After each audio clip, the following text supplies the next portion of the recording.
What's good, everyone? OJ here. Welcome back to another video. Today, we've got some awesome topics for you guys, so let's go ahead and get right into it. And we're starting off with Xenoblade Chronicles Definitive Edition. Now, there's this nice, sexy collector's edition that's only available in the UK, and everyone around the world has been wanting, man, how do I get that nice, cool vinyl soundtrack and additional things that don't come in the definitive work set for here in the US? Well, I've got some news for you, because as of the time that I'm recording this video, you can actually pre-order it on Amazon UK. Now, you need a couple different things in order for this to get set up, and I will provide those in the description below.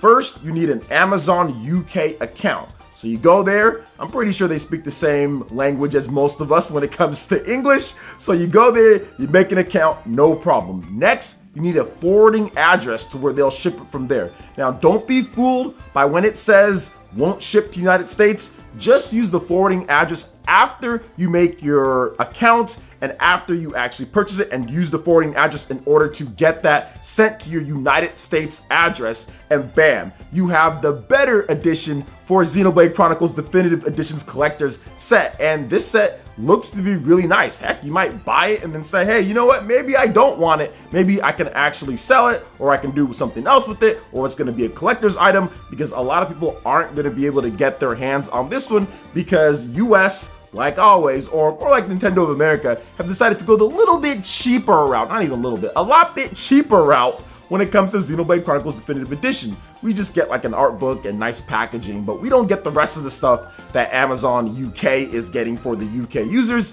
And like I've talked about before, or even if you missed it, they pretty much do that because they know good and well that the bulk of the sales for Xenoblade Chronicles or for any of these special editions are going to be here in the US, and manufacturing for that many people and that many units to actually have them without getting scalped to death is going to be difficult in comparison to how the game is going to sell, or what they think the game is going to sell. Now, when you have a game like, for example, Legend of Zelda Breath of the Wild, that game can get these huge editions and everything everywhere that are nice, because you already know good and well that's going to be a huge, big hit. Or if you can produce the game for a bit cheaper and you feel that it's going to be better off, then maybe you can get it done. But for the most part, the Europeans, and especially the UK peeps, always get way better special editions than we get. We saw it with Bayonetta on the Wii U. We've seen it with so many other games. It just is what it is at this point. But there is that option for those who want to take that option to get their hands on the better collector's edition for Xenoblade Chronicles Definitive Edition, which, once again, I actually talked about this in a separate video, I don't think is going to be delayed, even though we have this pandemic going on. And I feel that it's going to hit its May 29th release date.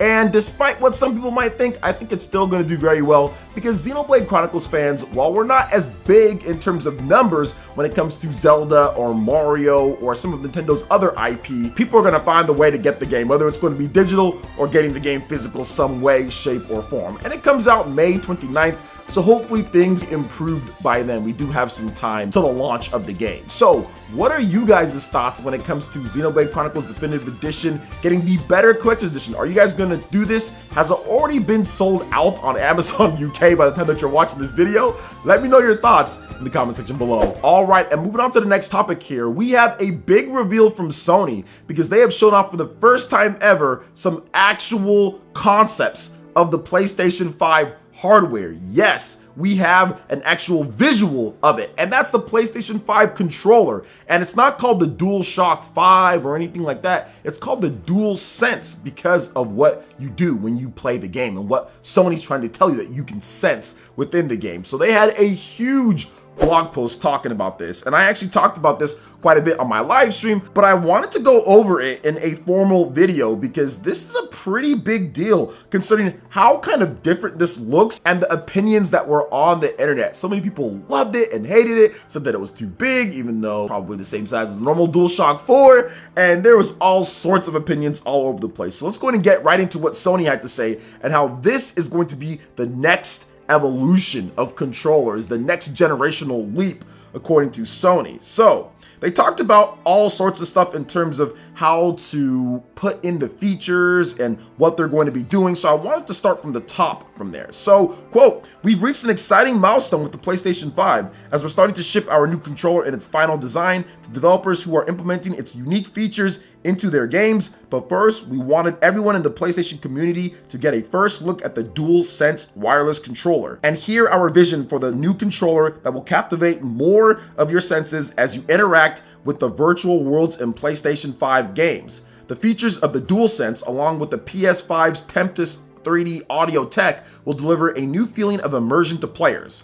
When PS4 launched back in 2013, the DualShock 4 wireless controller garnered a lot of positive feedback from gamers and developers for being the best PlayStation controller yet, and for introducing forward features like the share button. This brought us to the next question: how do we build upon that success? After thoughtful consideration, we decided to keep much of what gamers love about DualShock 4 intact, while adding new functionality and refining the design. Based on our discussions with developers, we concluded that the sense of touch within gameplay, much like audio, hasn't been a big focus for many games. We had a great opportunity with PlayStation 5 to innovate by offering game creators the ability to explore how they can heighten the feeling of immersion through our new controller. This is why we adopted Haptic Feedback, which adds a variety of powerful sensations you'll feel when you play, such as the slow grittiness of driving a car through mud. We also incorporated adaptive triggers into the L2 and R2 buttons of the DualSense, so you can truly feel the tension of your actions, like when drawing a bow to shoot an arrow. This provided us with an excellent challenge to design a new controller that builds off the current generation while taking into account the new features we were adding. For example, with adaptive triggers, we had to consider how the components would fit into the hardware without giving it a bulky feeling. Our design team worked closely with our hardware engineers to place the triggers and actuators. The designers were then able to draw the lines of how the exterior of the controller would look and feel, with the challenge of making the controller feel smaller than it really looks. In the end, we changed the angle of the hand triggers and also made some subtle updates to the grip. We also took thoughtful consideration into ways to maintain a strong battery life for the DualSense's rechargeable battery and to lessen the weight of the controller as much as possible as the new features were added. For the share buttons, you'll notice there's no longer a share button as we have the DualShock 4. Don't worry, it's not going away. In fact, we've built upon the success of our industry-first share button to bring you a new Create button feature. With Create, we're once again pioneering new ways for players to create epic gameplay content to share with the world, or just to enjoy for themselves. We'll have more details on the feature as we get closer to launch. The DualSense also adds a built-in microphone array, which will enable players to easily chat with friends without a headset, ideal for jumping into a quick conversation. But of course, if you are planning to chat for a longer period, it's good to have a headset ready. Now let's talk about the colors. Traditionally, our base controllers have had a single color. As you can see, we have went a different direction this time around and decided on a two-tone design. Additionally, we changed the position of the light bar that will give in an extra pop. On the DualShock 4, it sat on top of the controller. Now it sits on each side of the touchpad, giving it a slightly larger look and feel. In all, we went through several concepts and hundreds of markups over the last few years before we settled on this final design. DualSense has been tested by a wide range of gamers with a variety of hand sizes in order for us to achieve the comfort level we wanted with great ergonomics. Our goal with DualSense is to give gamers the feeling of being transported into the game world as soon as they open the box. We want gamers to feel like the controller is an extension of themselves, so much so that they forget that it's even in their hands. We're thrilled about sharing the final look of the DualSense controller with our fans, and we can't wait for everyone to get their hands on it. And this brought about, like I said, a lot of talk on the internet in terms of like if this controller is good, if it's bad, if it's too bulky, if it's not. I'll give you guys my thoughts on the controller. I think it's a lot like a DualShock 4 and also like an Xbox One controller and also like a Nintendo Switch Pro controller. I don't really think it's going to be anything groundbreaking when it comes to the look or when it comes to the feel of the controller. It looks like a DualShock 4 controller when it comes to the button placements, the D-pad, the analog sticks, the buttons with the share and the options and everything, and the home button. Everything looks like it's intact there. Also the trackpad. Now they have a slightly rounded type of top to it, but at the same time, it still looks like a DualShock 4. Now when it comes to the other stuff that they're adding in, the haptic feedback, all of that is essentially like HD Rumble on the Nintendo Switch Pro controller or even the Joy-Cons, and I love that. It's going to give you more finite, like intricate movements and rumbles instead of just one big motor rumbling inside of a controller. I think that is a great addition, and I feel that Sony's doing a good job by adding that in. And I think that when I first saw like HD Rumble for the Nintendo Switch controller, I knew that was going to be something that the other developers do. When I first actually played it, when I first played and saw the different sensations you get, it was so much better than standard rumble that everybody was going to want to implement their own haptic or individual motor rumble into a controller, so you just don't get one big rumbling controller, which kind of feels dated at this point when it comes down to it. So I do like the design of the controller. I think it's going to feel just fine. It's not my favorite though. I've always liked the Xbox One controller. I think the Series X controller is a little bit better from what we've seen here. I think the Nintendo Switch Pro controller is a little bit better, and it's really based on just how big my hands are and how that is compared to like the analog sticks. Sometimes my thumbs can touch if I'm not careful just because of how close they are. So I've always liked the tilted analog sticks in the positions that the Nintendo Switch and also Xbox do it. But I think that for people who use the standard PlayStation controller for all of these years now with the DualShocks, I think they're going to be right at home with this one here, and I'll have no problem playing God of War or playing other third-party games on the PlayStation 4 whenever they do come over, or whatever games that they're planning to have at launch, maybe like The Last of Us Part 2. I think that's going to be a PS5 launch title in my opinion, based on the indefinite delay with no release date in sight. Yeah, seems like a PS5 launch title to me with the dual release. So it'll be on PS4 and it'll also be on PS5. If you get the PS4 game, you can still play on your PS5. Maybe do an update. I'm not really sure. Maybe they work on like a texture pack to even make it better, up the frame rate. Whatever the case is, I do think that that's going to be PS5, and this new controller is going to help out with all the different stuff. They talked about like a bow, right? Like using like the drawstring from a bow. Yeah, that's like The Last of Us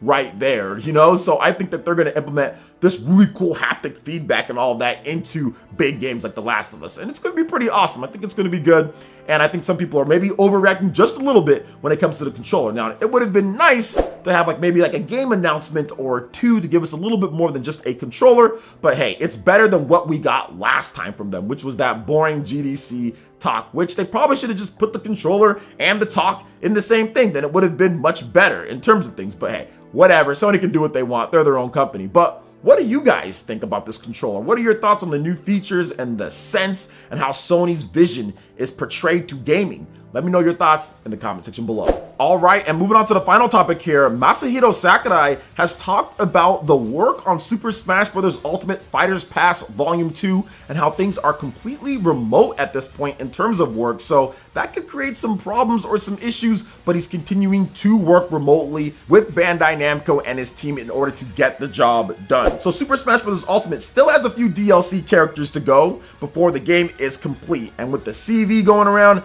obviously that is a major pandemic. So director Masahiro Sakurai has came out and changed his approach to developing the said content. Now on Twitter, Sakurai did confirm that he's now overseeing and supervising the game. Sakurai did say that this is a little bit of a difficult process, largely due in part to Super Smash Bros. Ultimate being a quote high security project, because they don't want any leaks, right? So there's all sorts of things that they probably have to do to make sure that none of this stuff gets leaked as they're working remotely. Now, that being said, he has no choice but just to work on future updates this way because of what's going on. Now, the next DLC character for Super Smash Bros. Ultimate, if you don't know, is an ARMS character. We don't know what ARMS character it's going to be or how they're going to play, but it will be a character from the franchise ARMS. So unfortunate for Masahiro Sakurai, and of course unfortunate for Smash Brothers fans out there that were maybe expecting the DLC to be a bit sooner in terms of the Fighters Pass Volume 2, but they have announced June. But we don't know what's going to happen in the future.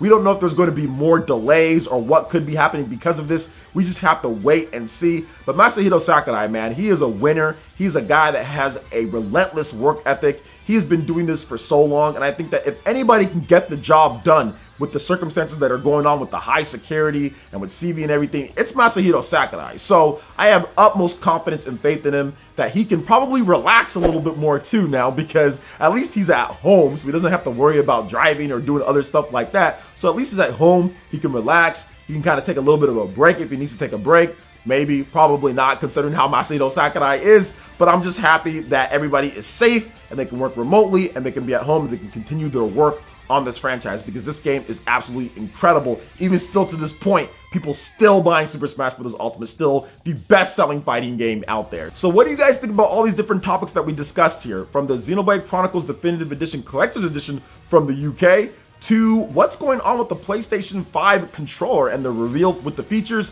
and also, of course, what Masahiro Sakurai had to say here with Super Smash Bros. Ultimate DLC. I'd love to hear your thoughts in the comment section below. Alright guys, that wraps it up for this video here. Check out the link in the description. We've got Twitter. Go and give us a follow and stay up to date on all the latest gaming news and information. Also, make sure you like, comment, and subscribe, and share the video if you can. Thank you guys so much for watching, and we'll catch you for the next one. Peace!